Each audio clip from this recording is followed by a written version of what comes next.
It's been 2 months and a day since Hamas fighters broke through the fence, escaped Gaza, and attacked Israel. 1,200 people were killed and hundreds more were taken hostage. The attack shook Israel to its core and shattered any sense of security. The impact of the attack is still reverberating in Israeli society today. In the instant after the attack, Israel responded with an unceasing wave of airstrikes and bombardments, which continue to this day. This week, how is Israel progressing in Gaza? Will they achieve their objectives? Is the manner of Israel's assault still supported by the Israeli public? And how much longer can Prime Minister Netanyahu survive? My name is Hugo Goodridge, and you're listening to the New Arab Voice.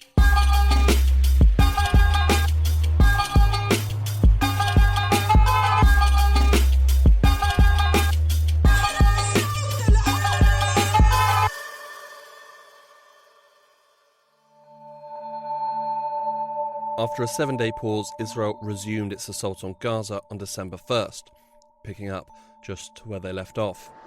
That means more airstrikes on civilian areas and civilian infrastructure. To date, at least 17,177 Palestinians have been killed, of which at least 6,000 are children. Such is the level of violence, UN Secretary General Antonio Guterres announced this week that he would invoke Article 99 of the UN Charter, a powerful diplomatic tool that allows the Secretary General to, quote, bring to the attention of the Security Council any matter which, in his opinion, may threaten the maintenance of international peace and security, according to the UN Charter. Article 99 has only been invoked 3 times during the history of the UN.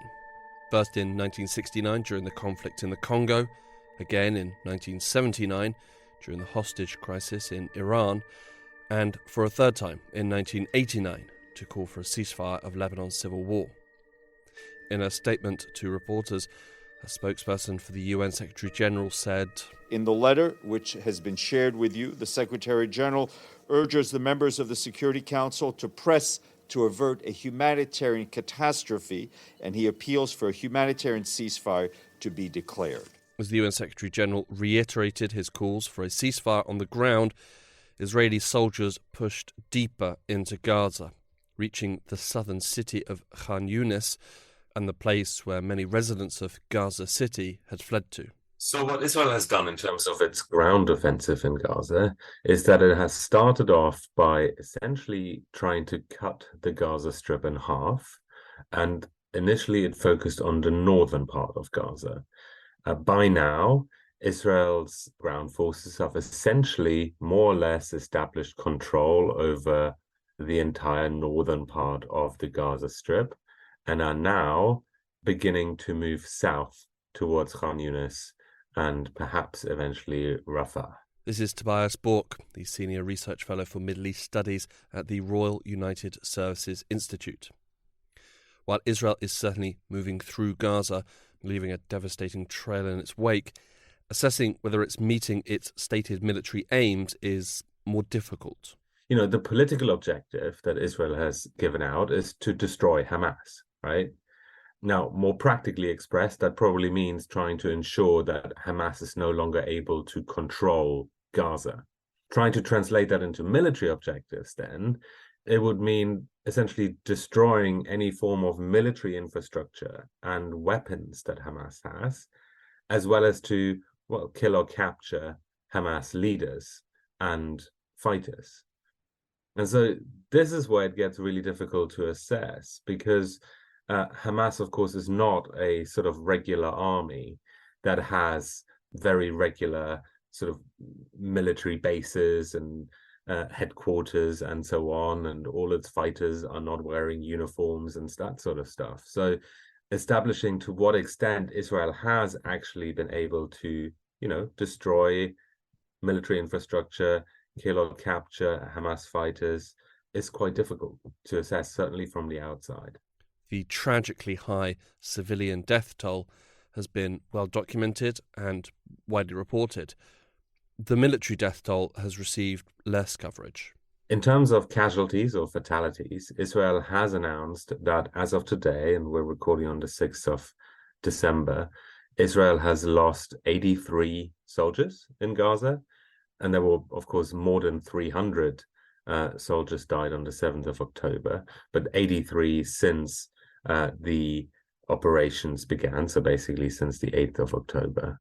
Regular listeners may recall one of our previous episodes where we spoke about Hamas's military capabilities.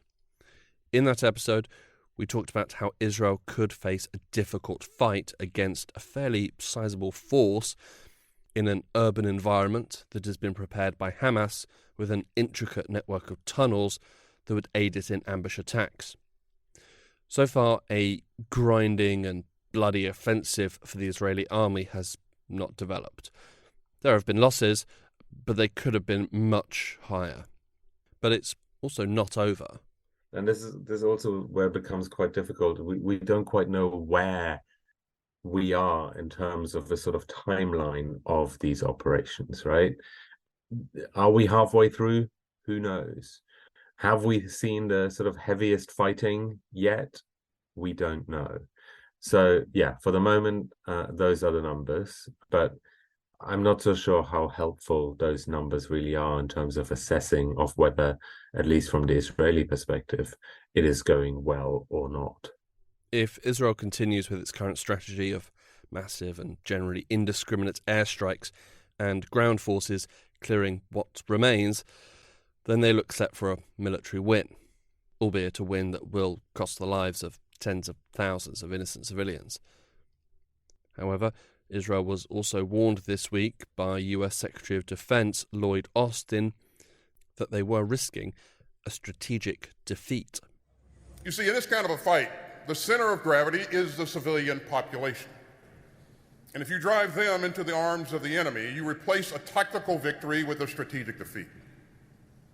So I have repeatedly made clear to Israel's leaders that protecting Palestinian civilians in Gaza is both a moral responsibility and a strategic imperative. Israel may, of course, achieve some form of victory in Gaza, or at least what it perceives to be victory. In fact, I'm afraid that this war will only end once Israel feels like it is able to declare some form of victory. However, looking at that bigger picture mentioned by Austin, I think the longer this war takes, the more Israeli-Palestinian relations, Israeli-Arab relations get set back, right? The Jordanian foreign minister, Safadi, said as much. He said that, Israel had essentially, or that the war had essentially destroyed, 30 years of work on the relationship, but certainly between Israel and Jordan. In addition to the political damage caused by Israel's invasion of Gaza, there is also a real risk that the humanitarian disaster, also caused by the assault, will serve as fuel for radicalization in the future. Whether that is amongst Palestinians or others, it certainly provides fuel to the narratives of extremist organizations across the region. So I think that is what Austin was talking about.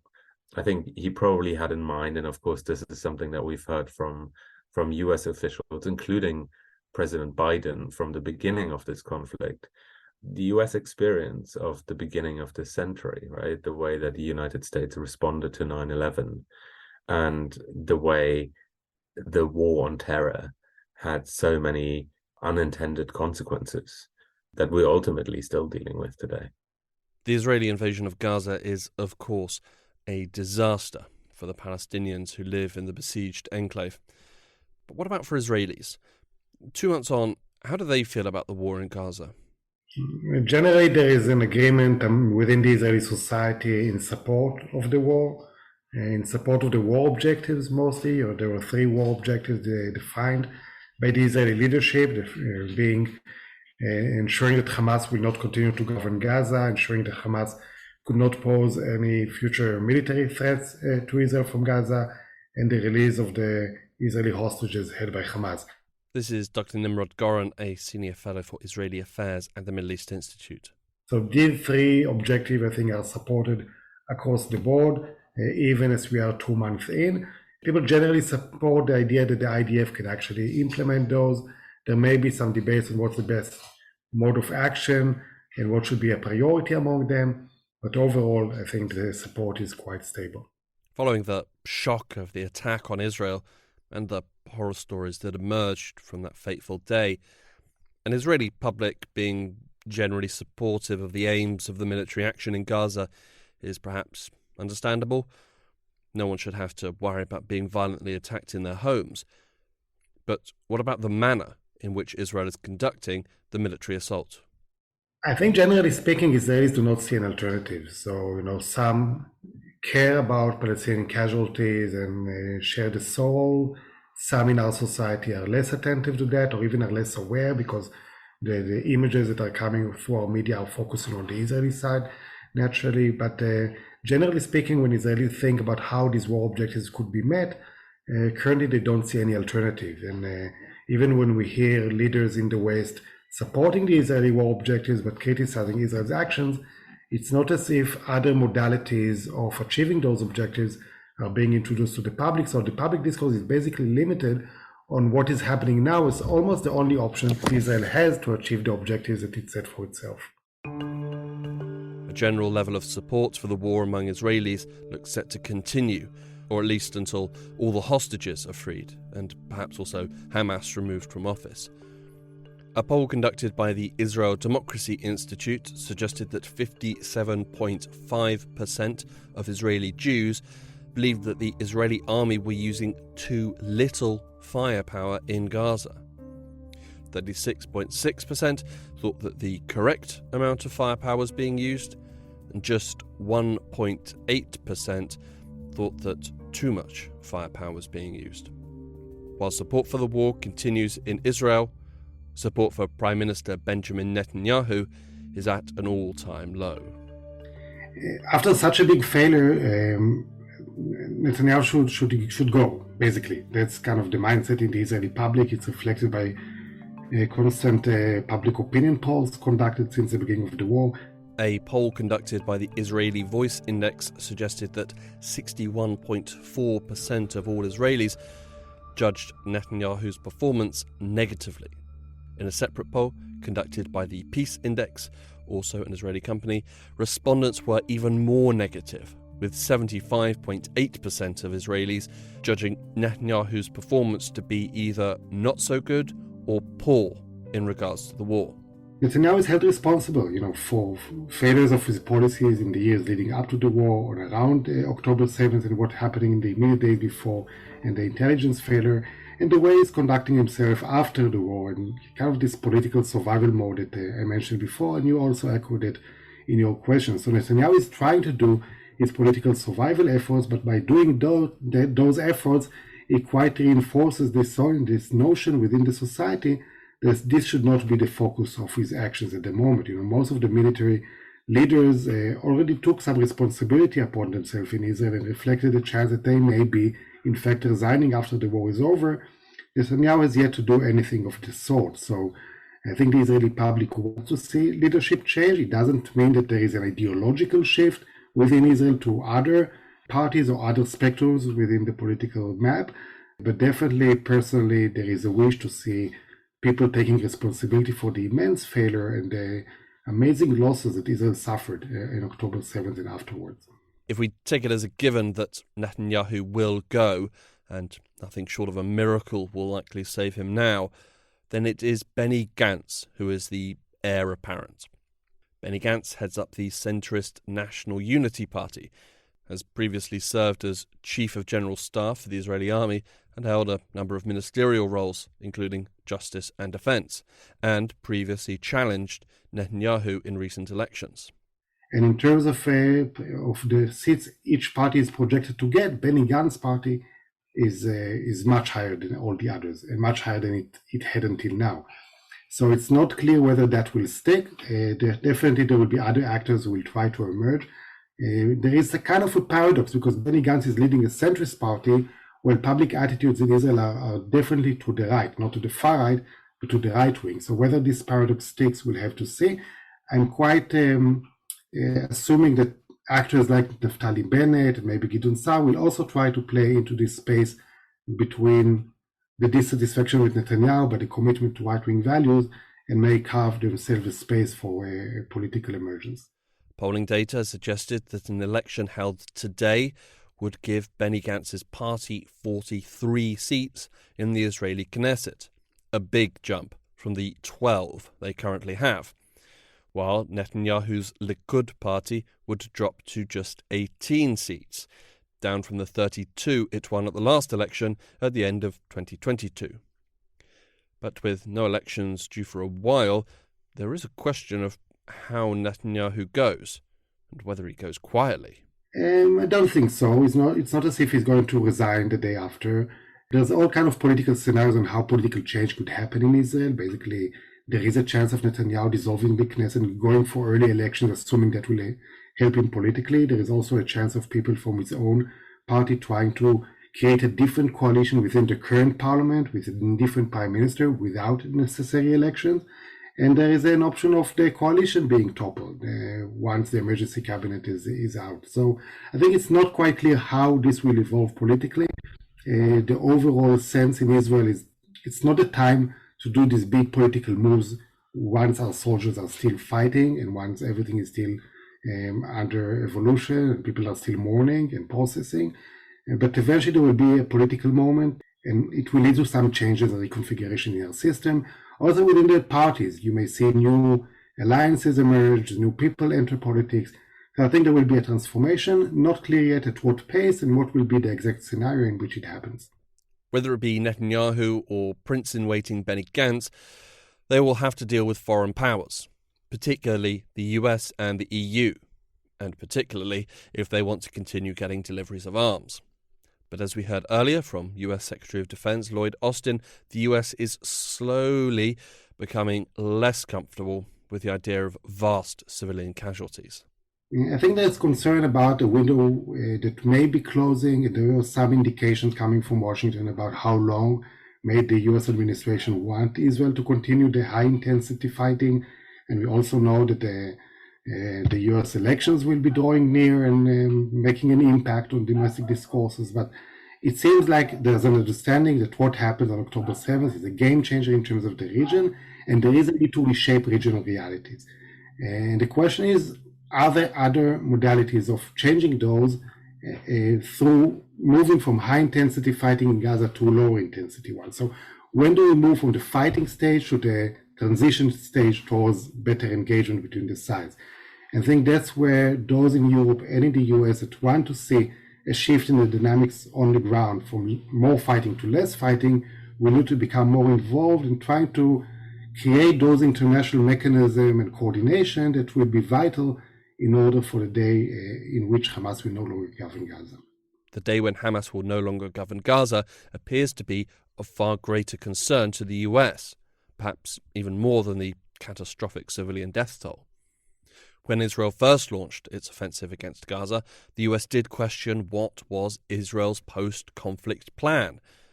The answer was that they didn't really have one. But things are changing slowly. I think it's beginning. It's quite early stages. And, the reason for that is that it was a big surprise. Nobody in Israel expected what happened. And it wasn't an Israeli initiated. It's not as if Israel launched the war out of the blue. Israel was responding to a situation that it didn't anticipate, and it was totally astonished by experiencing. So it takes time for the system to begin to reflect on what is your exit strategy, because the current reality is still evolving. So there was no big plans on that. So that's one issue. There was American pressure on Israel to step up its thinking on that. And I think that's true for Israel. It's true for other countries in the region. I think the Arab countries are reflecting on what their policy could be, what their contribution could be. The Americans, the Europeans are engaging in similar discussions. So I think different actors in the international system are now beginning to do more of this type of policy planning.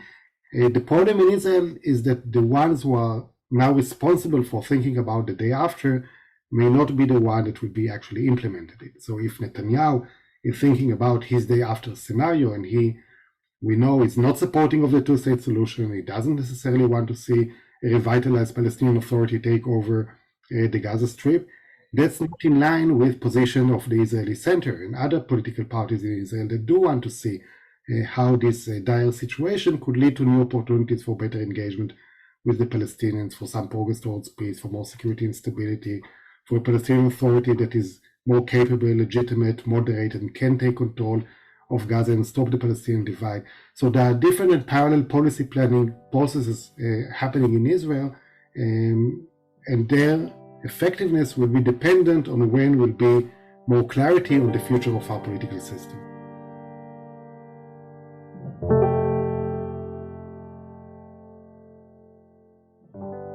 Amid so much death and tragedy on both sides, there has been an attempt to try and find something good out of this.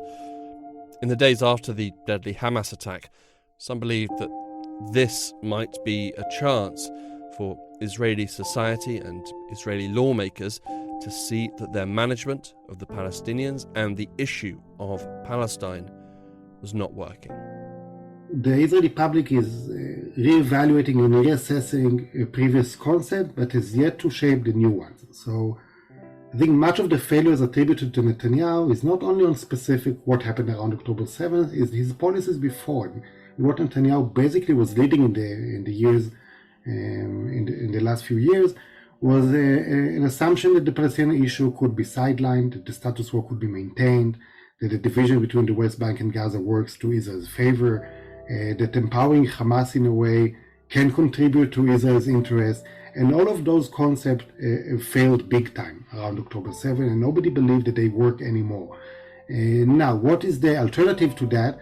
There's still a debate, and I think the Israeli public is still confused about it. Some people are definitely going more to the right and saying Israel should control, security-wise, the territory to ensure that this doesn't happen again. Others will say the opposite, that it shows a need for negotiations, for progress, the need to link normalization with Arab states to progress towards a two-state solution. So there's still kind of an open ground for new ideas now. It's not only in Israel, we see that in Brussels, we see that in Washington. There is new thinking, and that's a very good opportunity because for many years in the Israeli society, everyone had a solution. It was very clear to almost each of the citizens what should be done, what is the solution, and now there are new question marks. And when a time of question marks emerge together with potential political transformation, it's really a time for rethinking and maybe steering things in a better direction than traditionally would have been happening without it.